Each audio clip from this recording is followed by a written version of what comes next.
Ngayong hapon sa makausap pa, we're going to continue with our lesson. This will be the second lesson, but at this time we're going to do some application, no? Calculation application or an example of a Y connection. No? Understanding, we need to understand what is the relationship of the VAB or the line voltage to the VAN. So, as previously discussed, ang giingon na to ganina, ang BL is equal to square root of 3 BP, no? Angle 30 degree. So in other words, we can using the assumed value, no?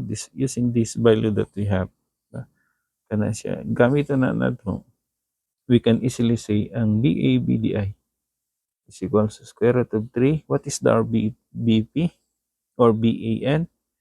It is BAN when you have angle 30 degree. So i-add lang nato, we can simply say square root of 3. What is the BAN?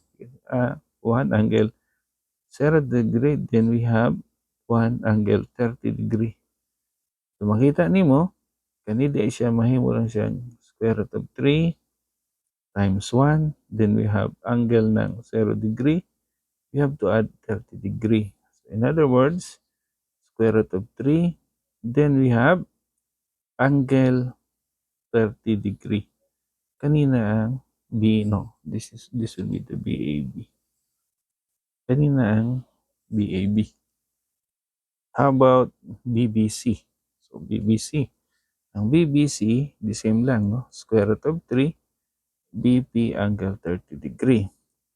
We can have square root of 3, BBC, no, it's not BBC, it's simply BBN.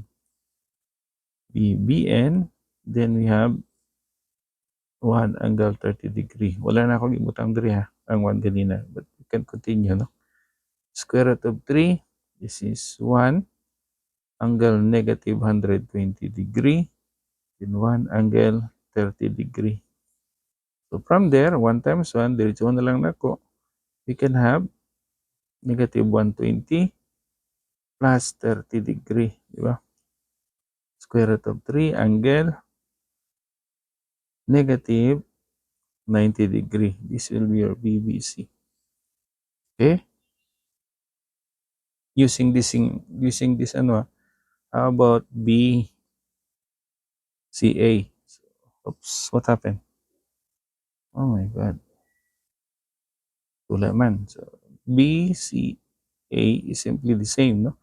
Diretso na lang ako ang formula, square root of 3 BCN angle 30 degree, no? So, pwede sa square root of 3, this 1 angle, what? 120 degree, 1 angle 30 degree. So, kanima ni siya. Then we have square root of 3.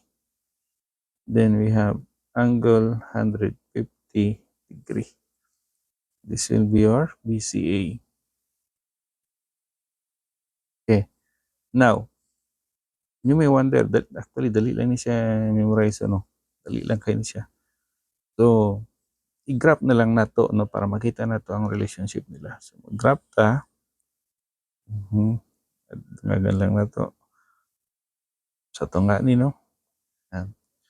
I-graph nato ang atong kani ato ang BAN, no?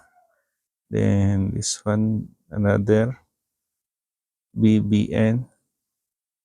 This one here BCN. Siya. Taas naman kayo, no? Buti na ba yung representation lang na siya. So let us do the BAB, no? Gikan diri sa taas BAB, square root of 3 angle 30. So ibig sabihin na siya diri. This is 30 degree. This is BAB. So diri naman ang imuhang BC. You have a difference of 30 degree. Then sa dira, no? This is your BCA. Then another 30 degree. So bot pasabot, nituyok lang ang imuhang BEN by 30 degree. Ni-rotate siya into 30 degree. Okay? So inana lang. Let us have another example. Ano, kanan lang. So that is the way to do it. No? So in other words, on a summary, we can have BAN, 1 angle 0 degree. Ang BAB, we can have square root of 3 angle 30 degree. BBN, 1 angle negative 120 degree. BBC, ang square root of 3 angle negative 90 degree.